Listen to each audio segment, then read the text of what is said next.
Hello friends, ಇದು ನನ್ನ ಯುಗಾದಿ ಹಬ್ಬದ ಹಿಂದಿನ ದಿನದ ಬ್ಲಾಗ್ ಆಗಿರುತ್ತೆ. ಯುಗಾದಿ ಹಬ್ಬಕ್ಕೆ ಸ್ವಲ್ಪ ಐಟಮ್ಗಳೆಲ್ಲ ಬೇಕಿತ್ತು. ಬೇವಿನ ಎಲೆ ಎಲ್ಲ ಬೇಕು ಅಂತ ಅಂದ್ಬಿಟ್ಟು, ಹಾಗೆ ನಂಗೆ ಕೆಲವೊಂದು ಐಟಮ್ ಅಷ್ಟು ಬೇಕಾಗಿತ್ತು. ಹಾಗಾಗಿ ಪರ್ಚೇಸ್ ಮಾಡ್ಕೊಂಡ್ ಬರೋಣ ಅಂತ ಅಂದ್ಬಿಟ್ಟು ಹೋಗಿದ್ದೆ ಈವ್ನಿಂಗ್ ಅಷ್ಟರಲ್ಲಿ. ಅಷ್ಟರಲ್ಲಿ ನೋಡಿದ್ರೆ ಮಳೆ ಜೋರಾಗಿ ಬಂದ್ಬಿಡ್ತು. ಇನ್ನೇನ್ ಮಾಡೋದು ಅಂತ ಹೇಳ್ಬಿಟ್ಟು ಒಂದ್ ಕಡೆ ನಿಂತ್ಕೊಂಡ್ಬಿಟ್ಟೆ. ನಾನ್ ನೋಡಿದ್ರೆ ಆಲಿಕಲ್ ಮೇಲೆ ಬಿತ್ತು. ಹಾಗೆ ಅದನ್ನ ವಿಡಿಯೋ ಮಾಡ್ಕೊಂಡಿದ್ದೆ, ಅದನ್ನ ಹಾಕೋಣ ಅಂತ ಅನಿಸ್ತು. ಸಿಕ್ಕಾಪಟ್ಟೆ ಆಲಿಕಲ್ ಬೀಳ್ತಾ ಇತ್ತು ಪಟ ಪಟ ಪಟ ಅಂತ. ನನಗಂತೂ ತುಂಬಾ ಖುಷಿ ಆಯ್ತು. ಪಾಪು ಎಕ್ಸ್ಟ್ರಾ ಎತ್ತಿದ್ರೆ ಎಂಜಾಯ್ ಮಾಡ್ತಿದ್ಲೇನು.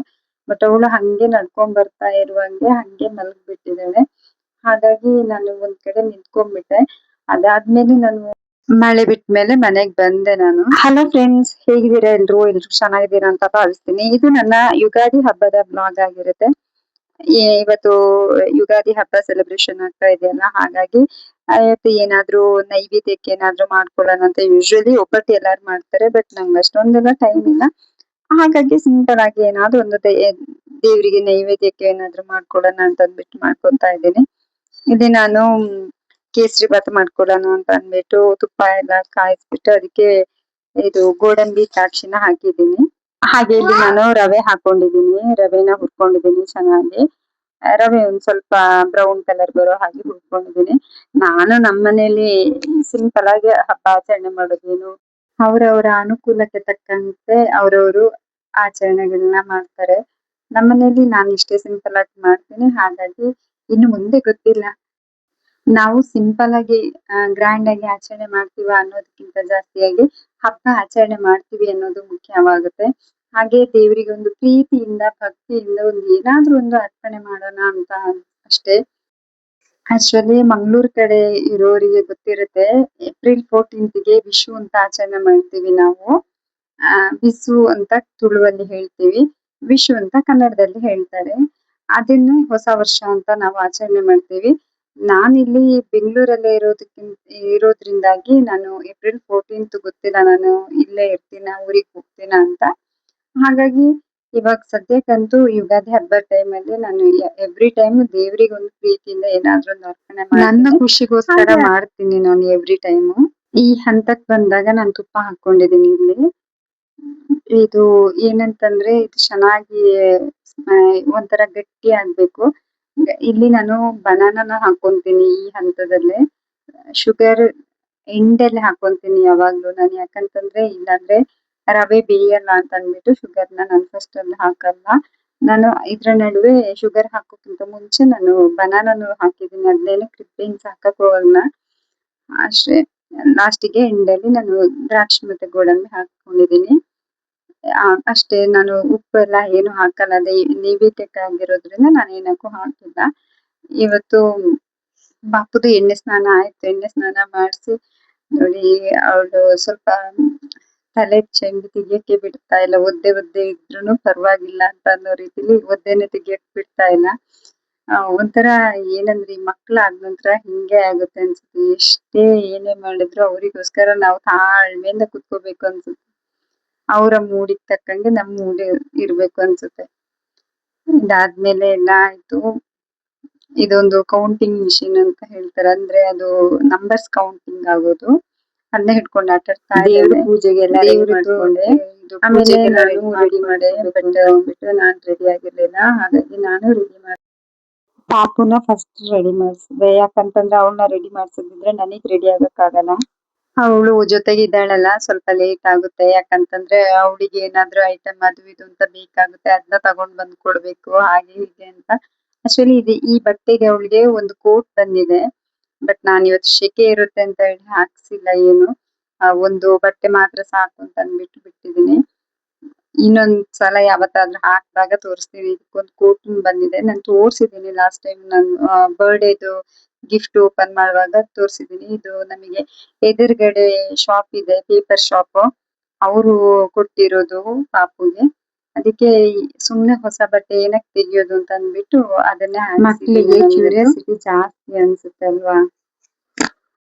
ಅಷ್ಟರಲ್ಲಿ ನಾವು ಪೂಜೆಗೆ ಇಬ್ರು ರೆಡಿ ಆಗಿ ಆಯ್ತು. ಪೂಜೆನ ಸ್ಟಾರ್ಟ್ ಮಾಡ್ಕೊಂಡೆ. ನಾನು ಪ್ರತಿ ಸಲನು ಹೇಳ್ತೀನಿ, ನಾನು ವಿಷ್ಣು ಸಹಸ್ರನಾಮ ಬಿಟ್ಟು ಲಕ್ಷ್ಮಿ ಅಷ್ಟೋತ್ತರನ ನಾನು ಪ್ರತಿ ಸಲನೂ ಹೇಳ್ತೀನಿ. ಹ್ಮ್ ಇವತ್ತು ಅದನ್ನೇ ಹೇಳ್ದೆ ನಾನು.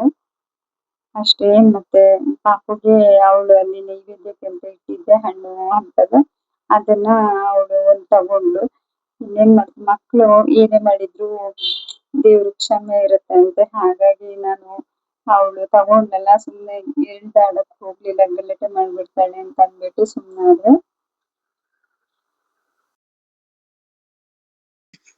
ಪ್ರತಿ ಸಲನು ಏನಾದ್ರೊಂದು ತಗೊಂಡು ಇದ್ ಮಾಡ್ತಾ ಇದ್ದಾಳೆ. ನಾನೇನು ಮಾಡಕ್ಕಾಗಲ್ಲ. ಯಾಕಂತಂದ್ರೆ ನಾನು ಬೇಡ ಅಂತಂದ್ರೆ ಇದು ಗಲಾಟೆ ಮಾಡ್ಬಿಡ್ತಾಳೆ. ಆಮೇಲೆ ಏನ್ ಮಾಡೋದು ಮತ್ತೆ ಯಾರು ಬೇರೆಯವ್ರು ಯಾರು ನೋಡ್ಕೊಳಕ್ಕೆ ಯಾರಾದ್ರೂ ಇದ್ರೆ ಗಲಾಟೆ ಮಾಡ್ಲಿ ಅಂತ ಹೇಳ್ಬಿಡ್ಬೋದು. ಬಟ್ ಇವ್ಳು ಪಾಡಿಗಿದ್ದಾಳೆಲ್ಲ, ಆಟ ಆಡ್ಕೊಂಡಿದ್ದಾಳೆಲ್ಲ, ಗಲಾಟೆ ಮಾಡದೆ. ಅದಕ್ಕೆ ಸುಮ್ನಾಗಿದ್ದೀನಿ. ನಿತ್ಯ ಪುಷ್ಪಾಯ ನಮಃ ಓಂ ವಿಭಾವೈರವೇ ನಮಃ ಆದಿತ್ಯೈ ನಮಃ ಓಂ ನಿತ್ಯೈ ನಮಃ ಓಂ ದೀಪ್ತಾಯ ನಮಃ ಸುತ್ರಯೇ ನಮಃ ಓಂ ಸುಧಾರಿಣ್ಯೇ ನಮಃ ಓಂ ಕಮಲಾಯತ್ಯೈ ನಮಃ ಕಾಂತಾಯ. ಮಕ್ಕಳು ಅಂತಂದ್ಮೇಲೆ ಈ ತರ ಎಲ್ಲ ಮಾಮೂಲಿ ಅದೆಲ್ಲ. ಯಾಕಂತಂದ್ರೆ ಬೇರೆಯವ್ರು ಯಾರಾದ್ರೂ ನೋಡ್ಕೊಳಕ್ ಇದ್ದಾಗ ಇದೆಲ್ಲ ಡಿಸ್ಟರ್ಬೆನ್ಸ್ ಇರಲ್ಲ. ಬಟ್ ನಾವೊಬ್ರು ನೋಡ್ಕೊಂಡಾಗ ಇದೆಲ್ಲ ಇರುತ್ತೆ. ಹಂಗಂತ ಅದನ್ನೆಲ್ಲ ಜಾಸ್ತಿಯಾಗಿ ತಲೆ ಹಾಕೊಳಕ್ಕೂ ಹೋಗ್ಬಾರ್ದು. ನಿಮ್ಮನೇಲಿ ನೀವೆಲ್ಲ ಹೇಗ್ ಆಚರಣೆ ಮಾಡಿದ್ರಿ?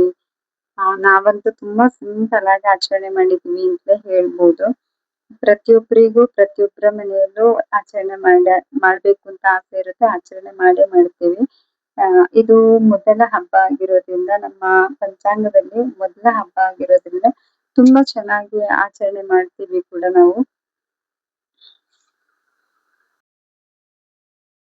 ಹಬ್ಬನ ಹೇಗ್ ಸೆಲೆಬ್ರೇಟ್ ಮಾಡಿದೀವಿ ಅನ್ನೋದ್ಕಿಂತ ಹಬ್ಬನ ನಾವು ಎಷ್ಟು ಪ್ರೀತಿಯಿಂದ ಎಷ್ಟು ಭಕ್ತಿಯಿಂದ ಮಾಡಿದೀವಿ ಅನ್ನೋದು ಮುಖ್ಯ ಆಗುತ್ತೆ. ನೋಡಿ, ನನ್ ಮಗಳಿಗೆ ನಾನು ಆರತಿ ಕೊಡುವಾಗೆಲ್ಲ ಕೈಗೇನೆ ಇದು ಹಾಕಕ್ ಬರುತ್ತಾಳೆ. ಎಷ್ಟೇ ದೂರದಲ್ಲಿದ್ರುನು ಅದಕ್ಕೆ ನಾನು ಅಲ್ಲಿ ಆರತಿ ಇಡಕ್ ಹೋಗ್ಲಿಲ್ಲ. ಅಲ್ಲಿ ಇಟ್ರೆ ಇನ್ನು ಕೈ ಹಾಕ್ತಾಳೆ ಅಂತ ಅಂದ್ಬಿಟ್ಟು ಪ್ರತಿ ಸಲನು ಅವಳು ಎಚ್ಚರ ಇದ್ರೆ ನಾನು ಆರತಿನ ಅಲ್ಲಿ ಇಡಕ್ ಹೋಗೋದೇ ಇಲ್ಲ ದೇವ್ರ ಮನೆಗೆ. ಯಾಕಂತಂದ್ರೆ ಮಕ್ಳಿಗೆ ಅಟ್ರಾಕ್ಷನ್ ಜಾಸ್ತಿ. ಅಂದ್ರೆ ಹಣ್ಣು ಹಂಪಲು ಎಲ್ಲ ಇದ್ದಾಗ ಅದ್ರಲ್ಲೂ ಇವ್ಳಿಗೆ ಫ್ರೂಟ್ಸ್ ತುಂಬಾ ಇಷ್ಟ ಆಗುತ್ತೆ. ಹಾಗಾಗಿ ಅವಳು ಫ್ರೂಟ್ಸ್ ಮೇಲೆನೆ ಕಣ್ಣಿರುತ್ತೆ. ಹಂಗಾಗಿ ನಂಗೆ ಭಯ ಸ್ವಲ್ಪ. ನಾನು ಆ ಕಡೆ ಈ ಕಡೆ ಹೋಗಿದ್ದಾಗ ಎಲ್ಲಾದ್ರೂ ಒಳಗಡೆ ಹೋಗಿ ಆರತಿ ಮೇಲೆ ಕೈ ಹಾಕಿದ್ರೆ ಅಂತ ಅಂದ್ಬಿಟ್ಟು ಹಾಗಾಗಿ ಅಲ್ಲಿಂದ ತಗೊಂಡ್ ಬಂದು ನಾನು ಬೇರೆ ಕಡೆ ಇಟ್ಟೆ. ಅಲ್ಲಿ ಹತ್ರ ಇಡೋದ್ ಬೇಡ ಅಂತ. ಅಷ್ಟೇ. ಇಷ್ಟ ಆಯ್ತು ನಮ್ದು ಇವತ್ತಿನ ಪೂಜೆ.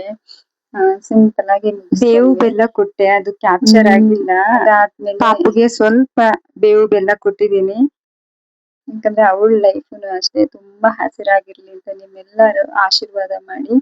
ಹಾಗೆ ಫೈನಲ್ ಲುಕ್ ಇಷ್ಟ ಆಗಿತ್ತು ನಮ್ಮ ಮನೆಯದು. ಪಾಪು ನಿದ್ದೆ ಬರ್ತಿದೆ ಅಂತ ಅಂದ್ಬಿಟ್ಟು ಆಡಕ್ ಶುರು ಮಾಡಿದ್ಲು. ಹಾಗಾಗಿ ಇದು ಫೈನಲ್ ಲುಕ್ ಆಗಿತ್ತು. ಹಾಗಾಗಿ ಅವಳನ್ನ ಬೇಗ ಮಲಗ್ಸೋಣ ಅಂತ ಅಂದ್ಬಿಟ್ಟು ಮಲಗ್ಸಕ್ಕೆ ಟ್ರೈ ಮಾಡ್ತಾ ಇದ್ದೆ.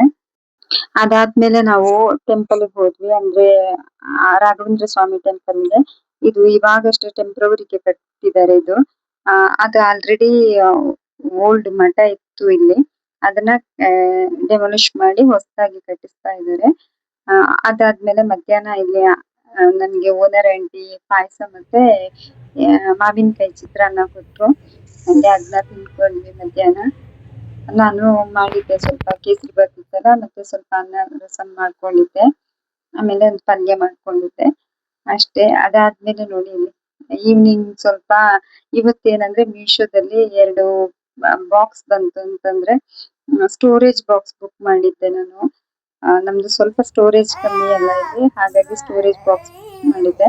ಹಾಗಾಗಿ ಮಕ್ಕಳ ಜೊತೆ ಇದ್ದಾಗ ನಾವು ಊಟ ಎಲ್ಲಿ ಮಾಡಿದ್ದೀವಿ ಅನ್ನೋದೇ ಮರ್ತೋಗಿರುತ್ತೆ. ಯಾಕೆ ಗೊತ್ತಾ, ಅಷ್ಟು ಅವ್ರನ್ನ ಕಂಟ್ರೋಲ್ ಮಾಡೋದ್ರಲ್ಲಿ ನಮ್ಮ ಎನರ್ಜಿ ಎಲ್ಲ ವೇಸ್ಟ್ ಆಗಿರುತ್ತೆ ಅಲ್ಲಿ. ಹಾಗೆ ಇಲ್ಲಿ ಎಲ್ಲ ಶಿಫ್ಟ್ ಮಾಡ್ಕೊಳ್ಳೋಣ ಅಂತ ಅಂದ್ಬಿಟ್ಟು ಕರ್ಕೊಂಡ್ ಬಂದಿದ್ದೀನಿ. ಯಾಕಂದ್ರೆ ಬೇರೆ ಕಡೆ ಅವಳನ್ನ ಬಿಟ್ಟಾಗ ಏನಾದ್ರೂ ಕೀಟ್ಲೆ ಮಾಡಿರ್ತಾಳೆ. ಅಂದ್ರೆ ಅಲ್ಲಿಂದ ಇಳಿಯೋದು ಅಥವಾ ಏನಾದ್ರೂ ಒಂದ್ ಮಾಡಿರ್ತಾಳೆ. ಹಾಗಾಗಿ ನನ್ ಜೊತೆನೆ ಇರಿಸ್ಕೊಂತೀನಿ ಜಾಸ್ತಿಯಾಗಿ. ಯಾಕಂತಂದ್ರೆ ನನಗೆ ಬೇರೆ ಕಡೆಯಿಂದ ಏನೇನೋ ಹೇಳ್ಕೊಂಡ್ ಬಂದು ತರೋದಕ್ಕಿಂತ ನನ್ನ ಹತ್ರನೇ ಇದ್ರೆ ಅವಳು ಏನು ಮಾಡ್ತಿದ್ದಾಳೆ ಅಂತ ಏನಾದ್ರು ಗೊತ್ತಾಗುತ್ತೆ ಅಂತ ಅಂದ್ಬಿಟ್ಟು. ಆದ್ರೆ ಇದೇ ರೀಸನ್ಗೆ ಅನ್ಸುತ್ತೆ ಅವ್ಳು ಯಾರ ಕೈಗೂ ಹೋಗಲ್ಲ. ಅವಳು ನನ್ನನ್ನ ಬಿಟ್ರೆ ಅಪ್ಪನ ಬಿಟ್ರೆ ಬೇರೆ ಯಾರ ಕೈಗೂ ಹೋಗಲ್ಲ. ಭಾರಿ ಕಷ್ಟ ಹೋಗೋದವಳು. ಇದು ಒಂದ್ ಸ್ವಲ್ಪ ಬೇಜಾರ್ ಅನ್ಸುತ್ತೆ. ಬೇರೆಯವ್ರು ಹೇಳ್ತಾರೆ ನೀವು ಎತ್ಕೊಂಡೆ ಅಭ್ಯಾಸ ಮಾಡಿದೀರಾ ಹಾಗೆ ಹೀಗೆ ಅಂತ ತುಂಬಾ ಜನ ಹೇಳೋದ್ ಕೇಳಿದೀನಿ. ಬಟ್ ನಾವ್ ಎತ್ಕೊಂಡು ಅಭ್ಯಾಸ ಮಾಡಿಲ್ಲ. ಬಟ್ ಮಕ್ಳು ಕೇಳ್ತಾರ ಇಲ್ವಲ್ಲ. ನನಗೊಂಥರ ಬೇಜಾರ್ ಅನ್ಸುತ್ತೆ ಆತರ ಎಲ್ಲ ಹೇಳಿದಾಗ. ನಾನು ಅವಳನ್ನ ಎತ್ಕೊಂಡೆಲ್ಲ ಯಾವತ್ತೂ ಈ ತರ ಎಲ್ಲ ನಾನು ಅಭ್ಯಾಸನೇ ಮಾಡಿಲ್ಲ. ಅವಳ ಪಾಡಿಗೆ ಇರ್ತಾಳೆ ಮನೆ ಒಳಗಡೆ.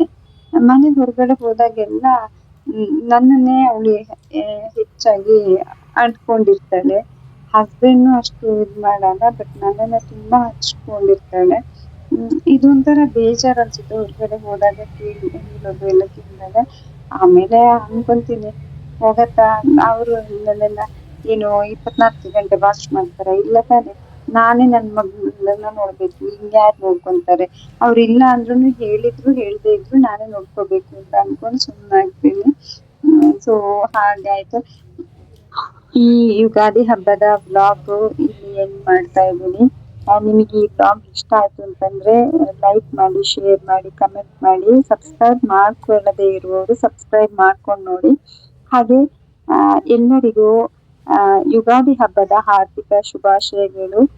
ಕಷ್ಟಕ್ಕೆ ಕುಗ್ಗದೆ, ಸುಖಕ್ಕೆ ಹಿಗ್ಗದೆ, ಈ ಕಷ್ಟ ಸುಖಗಳಲ್ಲಿ ಎರಡನ್ನು ಸಮಾನವಾಗಿ ಬೇವು ಬೆಲ್ಲದಂತೆ ಸ್ವೀಕರಿಸ್ತಾ ನಮ್ಮ ಜೀವನವನ್ನ ಸುಂದರವಾಗಿಸೋಣ. ಎಲ್ಲರಿಗೂ ಹೊಸತನ್ನು ತರಲಿ, ಹೊಸ ಆಶಯಗಳನ್ನು ಹುಟ್ಟು ಹಾಕಲಿ.